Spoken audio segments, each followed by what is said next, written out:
বিসমিল্লাহির রহমানির রহিম। প্রিয় দেশবাসী, আসসালামু আলাইকুম।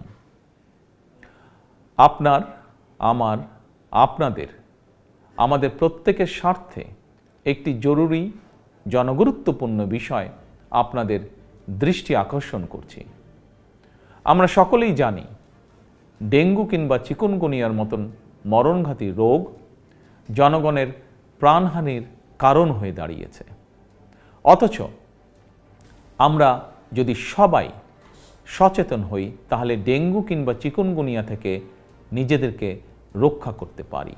এডিস মশার কামড় থেকে মানুষ ডেঙ্গু কিংবা চিকুনগুনিয়ায় আক্রান্ত হয়।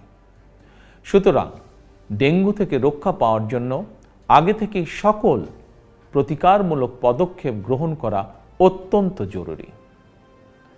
বর্ষা মৌসুম অর্থাৎ জুন থেকে অক্টোবর মাস পর্যন্ত এই সময়টিতে সাধারণত ডেঙ্গুর প্রকোপ সবচেয়ে বেশি থাকলেও জনস্বাস্থ্যবিদগণ বলছেন বর্তমানে ডেঙ্গু আক্রান্ত হওয়ার বিষয়টি নির্দিষ্ট কোনো মৌসুমে সীমাবদ্ধ নেই। সুতরাং যে কোনো সময় মানুষ ডেঙ্গু বা চিকুনগুনিয়ায় আক্রান্ত হওয়ার আশঙ্কা রয়েছে। বর্ষাকালে জমে থাকা পরিষ্কার পানিতে এডিস মশা জন্মায়। 3 দিন পানি জমে থাকলেই সেখানে মশা জন্মাতে পারে।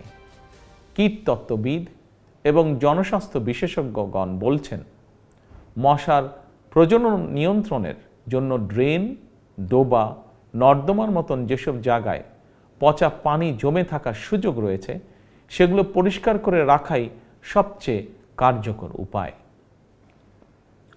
সুতরাং ফুলের টব, ড্রাম, বালতি, পরিত্যক্ত টায়ার, ডোবা, বাড়ি বা বাসার ছাদে পানি জমতে দেবেন না। পানির ট্যাঙ্ক ঢেকে রাখা অত্যন্ত জরুরি। প্রতি সপ্তাহে কমপক্ষে একবার বাড়ির বা বাসার ভেতর এবং বাহির পরিষ্কার রাখুন। প্রিয় দেশবাসী, আমাদের সকলের মনে রাখা প্রয়োজন ডেঙ্গু প্রতিরোধে সচেতনতা এবং পরিষ্কার পরিচ্ছন্নতাই সবচেয়ে কার্যকর উপায়। এরই পরিপ্রেক্ষিতে আসন্ন বর্ষা মৌসুমের আগে থেকেই সরকার 14ই মার্চ শনিবার থেকে প্রতি সপ্তাহে সারা দেশে পরিচ্ছন্নতা অভিযান কিংবা চিকুনগুনিয়া থেকে নিজেকে রক্ষা করুন, নিজেদেরকে রক্ষা করুন, অপরকে রক্ষা করুন। আল্লাহ হাফেজ। বাংলাদেশ জিন্দাবাদ।